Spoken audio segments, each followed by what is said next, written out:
हम सब ने यह महसूस किया है ना, पक्का इरादा करते हैं कि कुछ करेंगे और फिर ठीक उसका उल्टा कर बैठते हैं। जानते हैं ये सिर्फ विल पावर की कमी नहीं है, ये तो हमारे दिमाग के अंदर चल रही एक असली जंग है। तो चलिए आज इसी जंग को समझते हैं। कभी कभी ऐसा लगता है ना जैसे दिमाग हमारी सुनी नहीं रहा, उसकी अपनी ही कोई मर्जी है। हम कुछ और करना चाहते हैं और वो हमें किसी और ही दिशा में खींच रहा है। आखिर ऐसा होता क्यों है? ऐसा लगता है जैसे हमारे अंदर दो अलग अलग ताकतें हैं जो एक दूसरे से लड़ रही हैं। चलिए इसे जॉन की कहानी से समझते हैं। जॉन पर्यावरण को लेकर बहुत सजग है। वो क्लाइमेट मार्च में जाता है, इलेक्ट्रिक कार चलाता है, सब कुछ। लेकिन वो अपनी रोज की कॉफी की आदत नहीं छोड़ पाता। उसे पता है कि ये पर्यावरण के लिए ठीक नहीं है, पर वो मजबूर है। तो जॉन जो महसूस कर रहा है ना, उस बेचैनी को साइकोलॉजी में एक नाम दिया गया है, कॉग्निटिव डिसोनेंस। ये वही अजीब सी खटकने वाली फीलिंग है जो तब होती है जब हमारी सोच और हमारे काम में तालमेल नहीं होता। और इस तनाव से बचने के लिए हम अक्सर बहाने बनाने लगते हैं या सच्चाई को नजरअंदाज कर देते हैं। अब देखिए, ये अंदरूनी लड़ाई हमारी कोई कमी नहीं है, बल्कि हमारे दिमाग की बनावट ही ऐसी है। सोचिए कि हमारे दिमाग को दो अलग अलग ड्राइवर चला रहे हैं, एक जो सोच समझकर फैसले लेता है और दूसरा जो बस पुरानी आदतों के हिसाब से चलता है, और अक्सर इन दोनों ड्राइवरों में बनती नहीं है। सारा की कहानी देखिए। वो बचपन से हर वीकेंड सॉकर खेलती थी। एक बार पासओवर के त्योहार के दौरान उसने स्नैक ब्रेक में आदत के मारे एक डोनट उठा लिया और अगले ही पल उसे झटका लगा कि ये क्या कर दिया। उसका दिमाग बस अपने पुराने रूटीन पर ऑटो पायलट मोड में चल रहा था। तो यही है हमारे दिमाग के वो दो ड्राइवर। पहला है गोल डायरेक्टेड सिस्टम। ये वो समझदार ड्राइवर है जो सोचता है, प्लान बनाता है और नतीजों की परवाह करता है। और दूसरा है हैबिट सिस्टम। ये वो ड्राइवर है जिसे रास्ता रटा हुआ है, वो बस आदतन चलाया जा रहा है बिना सोचे समझे। अब इन दोनों में फर्क क्या है? देखिए, जो गोल डायरेक्टेड सिस्टम है वो फ्लेक्सिबल है, नए हालात समझता है, पर इसमें बहुत एनर्जी और मेहनत लगती है। दूसरी तरफ हमारा हैबिट सिस्टम एकदम फास्ट है, एफिशिएंट है, ऑटोमेटिक है, पर इसकी एक ही दिक्कत है, ये जिद्दी है। ये बदले हुए हालात नहीं समझता, जैसा सारा के साथ हुआ। तो सवाल ये है कि करें क्या?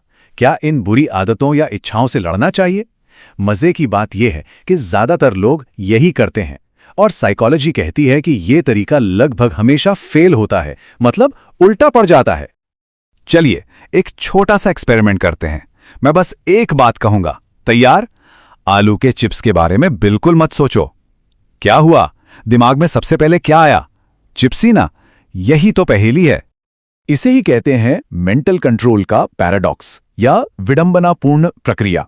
होता यह है कि जब हम दिमाग को कहते हैं कि ये मत सोचो, तो उसे ये चेक करने के लिए कि वो ये सोच तो नहीं रहा, उसे बार बार उसी चीज के बारे में सोचना पड़ता है। मतलब जिस विचार को भगाना चाहते हैं उसी पर हमारा फोकस और बढ़ जाता है।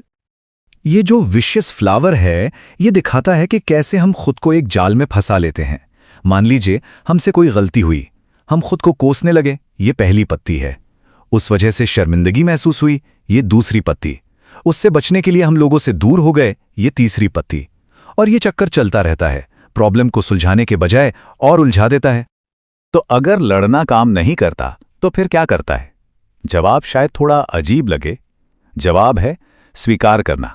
जी हां, विचारों को कंट्रोल करने के बजाय उनके साथ अपना रिश्ता ही बदल देना। इस काबिलियत को कहते हैं साइकोलॉजिकल फ्लेक्सिबिलिटी।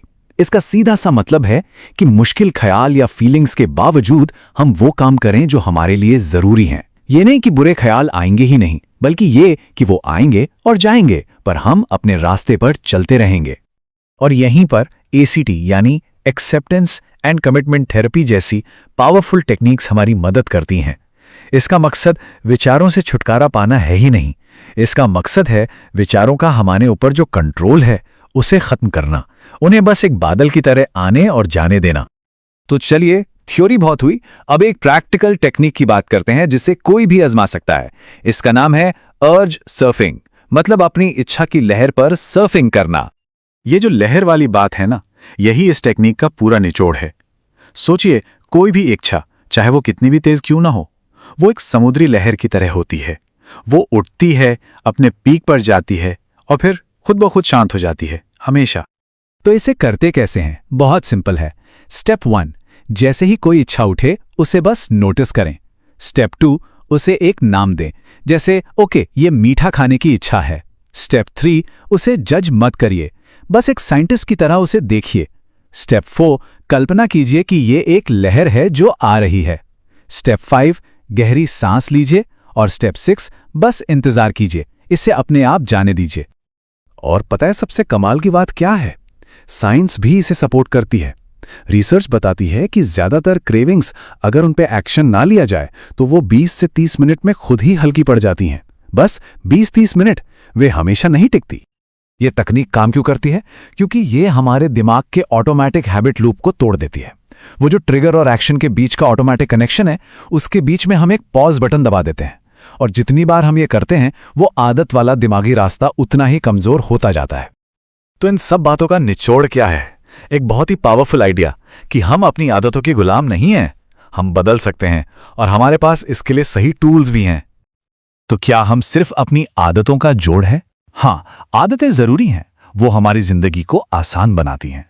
पर जब वही आदतें हमारे बड़े लक्ष्यों के रास्ते में आने लगें, तो ये याद रखना जरूरी है कि हमारे पास उन्हें बदलने की ताकत भी है। और आखिर में बस यही बात याद रखनी है, गोल ये नहीं है कि सारी आदतें खत्म कर दें या कोई सुपर ह्यूमन बन जाएं। गोल बस ये है कि हम अपने फैसलों के मालिक बने। हम अपनी आदतों के आर्किटेक्ट बन सकते हैं, सिर्फ उनके कैदी नहीं।